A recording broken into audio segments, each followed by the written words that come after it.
Je vais maintenant faire une déclaration en ma qualité de représentant de la Côte d'Ivoire. Excellences, Mesdames et Messieurs, ma délégation salue la tenue de cette séance d'information sur le thème « Paix et sécurité en Afrique, trafic de drogue en Afrique de l'Ouest, menace à la stabilité ».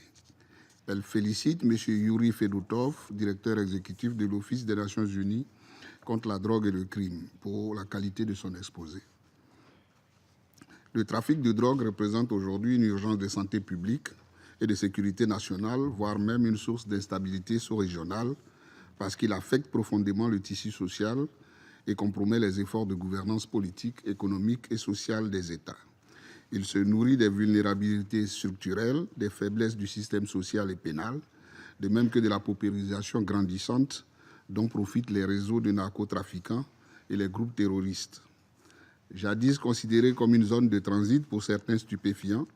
l'Afrique de l'Ouest est devenue de nos jours un pôle de production, un marché de consommation et un espace de destination de tous les types de drogues.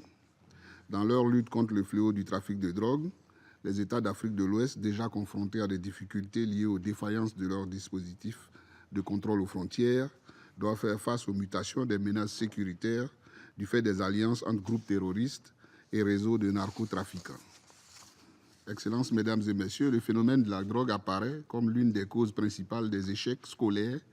et génère de nouvelles formes de violence urbaine qui affectent la sécurité et le bien-être des populations. En outre, ce phénomène favorise l'émergence d'une économie criminelle qui, à travers le blanchiment d'argent, infiltre insidieusement le tissu économique des États, particulièrement dans les domaines des transports, de l'hôtellerie et de l'immobilier. En Côte d'Ivoire, le comité interministériel de lutte antidrogue estime qu'environ 12% de la population âgée de 15 à 64 ans consomme des drogues et évalue à 286 tonnes la quantité de drogue saisie entre 2017 et le premier semestre de l'année 2018. Dans un contexte d'affaiblissement de l'État central et d'affirmation par la voie des armes des irrédentismes tribaux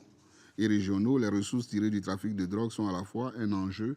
et un levier important d'influence des dynamiques politiques locales et nationales. En effet, en se substituant à l'État central, certains membres des élites locales et des groupes armés impliqués dans le trafic de drogue accroissent leurs influences sur les relations intra- et intercommunautaires ainsi que sur le jeu politique local. Face à la menace que représente le trafic de drogue pour la stabilité en Afrique de l'Ouest,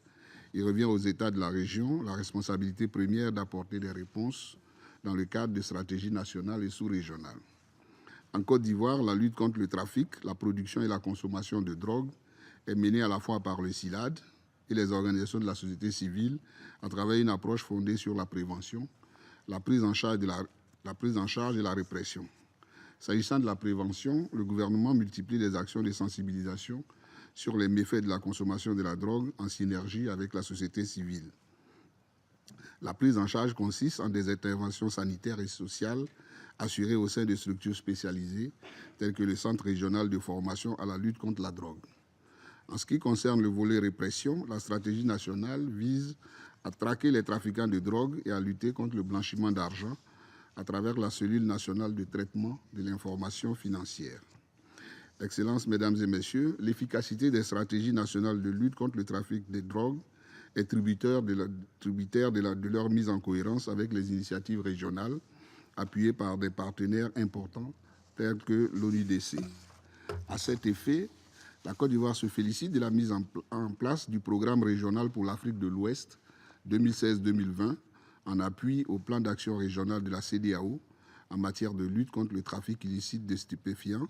la criminalité organisée qui y est liée et l'abus de drogue en Afrique de l'Ouest. Ces programmes traduisent la volonté des États d'Afrique de l'Ouest de renforcer la coopération régionale dans les domaines de l'échange d'informations, de la coopération judiciaire, de la lutte contre les flux financiers liés au trafic de drogue et de la prévention du détournement des intrants utilisés pour fabriquer les drogues. De même, mon pays tient à saluer l'appui constant de l'ONUDC à ces plans régionaux, appui matérialisé entre autres par la création de services mixtes de contrôle portuaire et la mise en place d'un projet de communication aéroportuaire qui s'étend au-delà de l'Afrique de l'Ouest. Excellences, Mesdames et Messieurs, pour conclure, mon pays tient à rappeler que l'engagement collectif des États de la région à fédérer leurs moyens dépend grandement le succès de la lutte contre le trafic de drogue en Afrique de l'Ouest, gage de la préservation de la paix et de la stabilité dans la région. Je vous remercie. Je reprends mes fonctions de président du Conseil.